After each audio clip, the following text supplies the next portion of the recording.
أعوذ بالله من الشيطان الرجيم. بسم الله الرحمن الرحيم.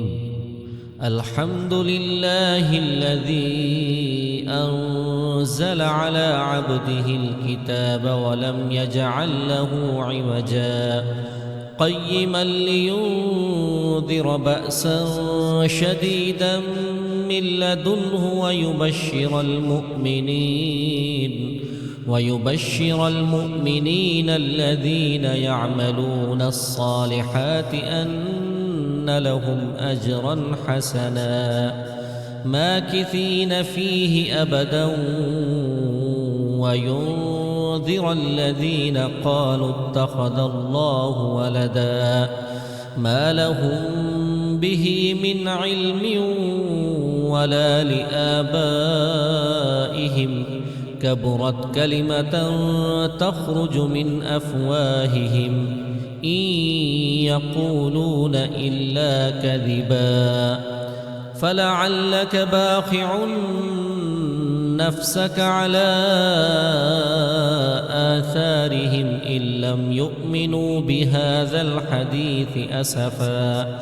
إنا جعلنا ما على الأرض زينة لها لنبلوهم أيهم أحسن عملا وإنا لجاعلون ما عليها صعيدا جرزا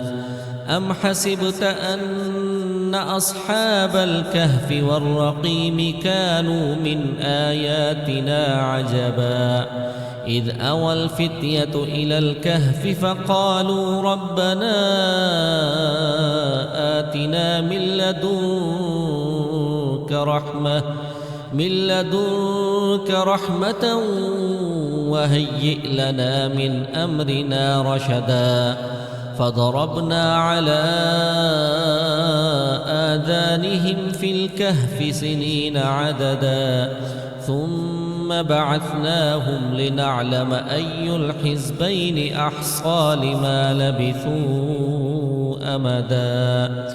نحن نقص عليك نبأهم بالحق إنهم فتية آمنوا بربهم وزدناهم هدى وربطنا على قلوبهم إذ قاموا فقالوا ربنا رب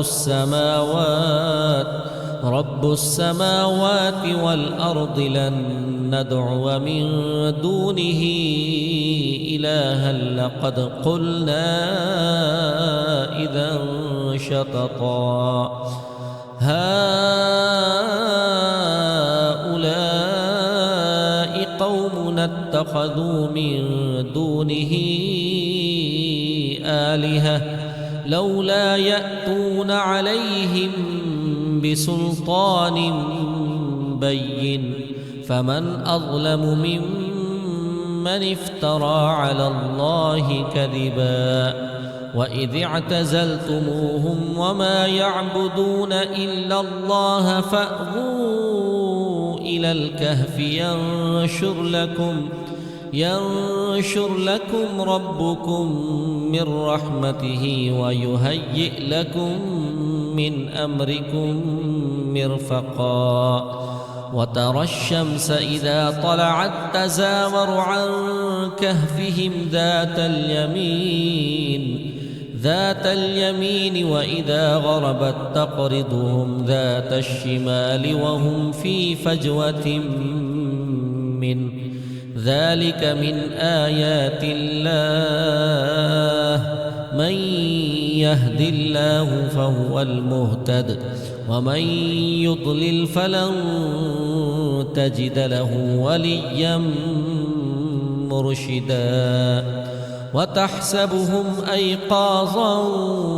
وهم رقود ونقلبهم ذات اليمين وذات الشمال وكلبهم باسط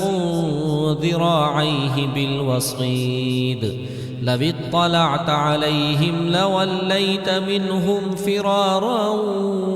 ولملئت منهم رعبا وكذلك بعثناهم ليتساءلوا بينهم قال قائل منهم كم لبثتم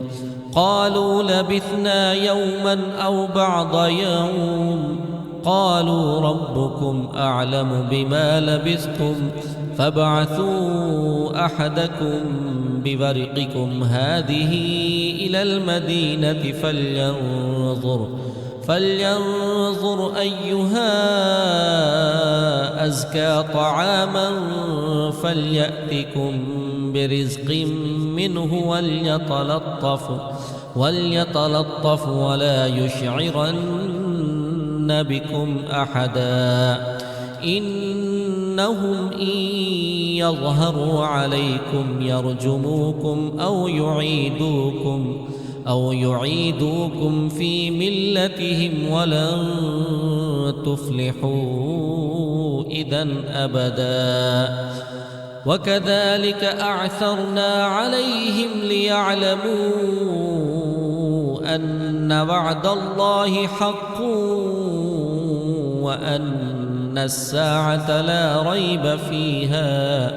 إذ يتنازعون بينهم أمرهم فقالوا ابنوا عليهم بنيانا ربهم أعلم بهم قال الذين غلبوا على أمرهم لنتخذن عليهم مسجدا سيقولون ثلاثة رابعهم كلبهم ويقولون خمسة سادسهم كلبهم رجما بالغيب ويقولون سبعة وثامنهم كلبهم قل ربي أعلم بعدتهم ما يعلمهم إلا قليل فلا تمار فيهم إلا مراء ظاهرا ولا تستفت فيهم منهم أحدا ولا تقولن لشيء إني فاعل ذلك غدا إلا أن يشاء الله واذكر ربك إذا نسيت وقل عسى أن يهديني ربي لأقرب من هذا رشدا ولبثوا في كهفهم 300 سنين وازدادوا 9 قل الله أعلم بما لبثوا له غيب السماوات والأرض أبصر به وأسمع ما لهم من دونه من ولي ولا يشرك في حكمه أحدا واتل ما أوحي إليك من كتاب ربك لا مبدل لكلماته ولن تجد من دونه ملتحدا واصبر نفسك مع الذين يدعون ربهم بالغداة والعشي يريدون وجهه ولا تعد عيناك عنهم تريد زينة الحياة الدنيا ولا تطع من أغفلنا قلبه عن ذكرنا واتبع هواه وكان أمره فرطا وقل الحق من ربكم فمن شاء فليؤمن ومن شاء فليكفر إنا أعتدنا للظالمين نارا أحاط بهم سرادقها وإن يستغيثوا يغاثوا بماء كالمهل يشوي الوجوه بئس الشراب وساءت مرتفقا إن الذين آمنوا وعملوا الصالحات إنا لا نضيع أجر من أحسن عملا أولئك لهم جنات عدن تجري من تحتهم الأنهار يحلون فيها من أساور من ذهب ويلبسون ثيابا خضرا من سندس واستبرق متكئين فيها على الأرائك نعم الثواب وحسنت مرتفقا واضرب لهم مثل الرجلين جعلنا لأحدهما جنتين من أعناب وحففناهما بنخل وجعلنا بينهما زرعا كلتا الجنتين آتت أكلها ولم تظلم منه شيئا وفجرنا خلالهما نهرا وكان له ثمر فقال لصاحبه وهو يحاوره أنا أكثر منك مالا وأعز نفرا ودخل جنته وهو ظالم لنفسه قال ما أظن أن تبيد هذه أبدا وما أظن الساعة قائمة ولئن رددت إلى ربي لأجدن خيرا منها منقلبا قال له صاحبه وهو يحاوره أكفرت بالذي خلقك من تراب ثم من نطفة ثم سواك رجلا لكن هو الله ربي ولا أشرك بربي أحدا ولولا إذ دخلت جنتك قلت ما شاء الله لا قوة إلا بالله إن ترني أنا أقل منك مالا وولدا فعسى ربي أن يؤتيني خيرا من جنتك ويرسل عليها حسبانا من السماء فتصبح صعيدا زلقا أو يصبح ماؤها غورا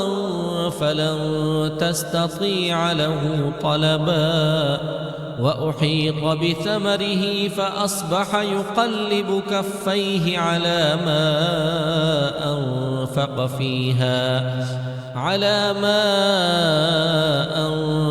فيها وهي خاوية على عروشها ويقول يا ليتني لم أشرك بربي أحدا ولم تكن له فئة ينصرونه من دون الله وما كان منتصرا هنالك الولاية لله الحق هو خير ثوابا وخير عقبا واضرب لهم مثل الحياة الدنيا كماء إن أنزلناه من السماء فاختلط به نبات الأرض فأصبح هشيما تذروه الرياح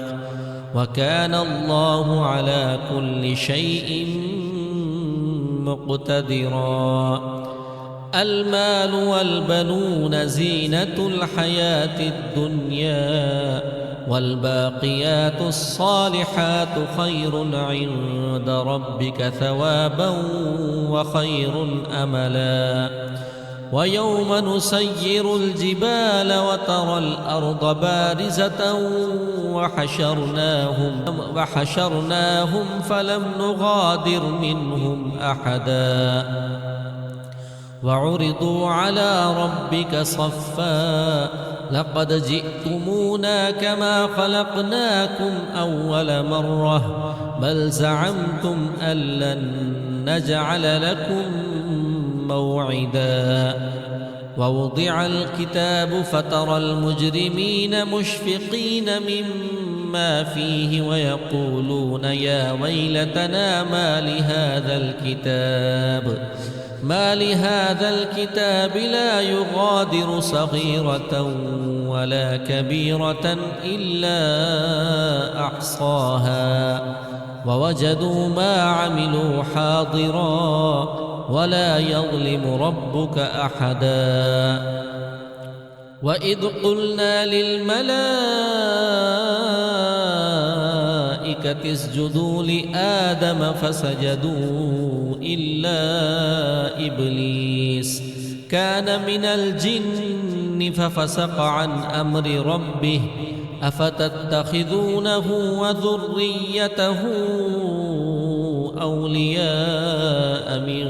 دوني وهم لكم عدو بئس للظالمين بدلا ما أشهدتهم خلق السماوات والأرض ولا خلق أنفسهم وما كنت متخذ المضلين عضدا ويوم يقول نادوا شركائي الذين زعمتم فدعوهم فلم يستجيبوا لهم وجعلنا بينهم موبقا ورأى المجرمون النار فظنوا أنهم مواقعوها ولم يجدوا عنها مصرفا ولقد صرفنا في هذا القرآن للناس من كل مثل وكان الإنسان أكثر شيء جدلا وما منع الناس أن يؤمنوا إذ جاءهم الهدى ويستغفروا ربهم إلا أن تأتيهم سنة الأولين أو يأتيهم العذاب قبلا وما نرسل المرسلين إلا مبشرين ومنذرين ويجادل الذين كفروا بالباطل ليدحضوا به الحق واتخذوا آياتي وما أنذروا هزوا ومن أظلم ممن ذكر بآيات ربه فأعرض عنها ونسي ما قدمت يداه إنا جعلنا على قلوبهم أكنة أن يفقهوه وفي آذانهم وقرا وإن تدعهم إلى الهدى فلن يهتدوا إذا أبدا وربك الغفور ذو الرحمة لو يؤاخذهم بما كسبوا لعجل لهم العذاب بل لهم موعد لن يجدوا من دونه موئلا وتلك القرى أهلكناهم لما ظلموا وجعلنا لمهلكهم موعدا وإذ قال موسى لفتاه لا أبرح حتى أبلغ مجمع البحرين أو أمضي حقبا فلما بلغا مجمع بينهما نسيا حوتهما فاتخذ سبيله في البحر سربا فلما جاوزا قال لفتاه آتنا غداءنا لقد لقينا من سفرنا من سفرنا هذا نصبا قال أرأيت إذ أوينا إلى الصخرة فإني نسيت الحوت وما أنسانيه إلا الشيطان أن أذكره واتخذ سبيله في البحر عجبا قال ذلك ما كنا نبغي فارتد على آثارهما قصصا فوجدا عبدا من عبادنا آتيناه رحمة من عندنا وعلمناه من لدنا علما قال له موسى هل أتبعك على أن تعلمني مما علمت رشدا قال إنك لن تستطيع معي صبرا وكيف تصبر على ما لم تحط به خبرا قال ستجدني إن شاء الله صابرا ولا أعصي لك أمرا قال فإن اتبعتني فلا تسألني عن شيء حتى أحدث لك منه ذكرا فانطلقا حتى إذا ركبا في السفينة خرقها قال أخرقتها لتغرق أهلها لقد جئت شيئا إمرا قال ألم أقل إنك لن تستطيع معي صبرا قال لا تؤاخذني بما نسيت ولا ترهقني من أمري عسرا فانطلقا حتى إذا لقيا غلاما فاقتله قال أقتلت نفسا زكية بغير نفس لقد جئت شيئا نكرا قال ألم أقل لك إنك لن تستطيع معي صبرا قال إن سألتك عن شيء بعدها فلا تصاحبني قد بلغت من لدني عذرا فانطلقا حتى إذا أتيا أهل قرية استطعما أهلها فأبوا أن يضيفوهما فوجدا فيها جدارا يريد أن ينقض فأقامه قال لو شئت لاتخذت عليه قال هذا فراق بيني وبينك سأنبئك بتأويل ما لم تستطع عليه صبرا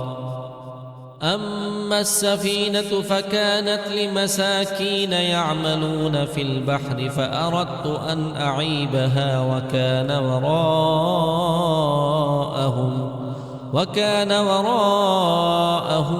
ملك يأخذ كل سفينة غصبا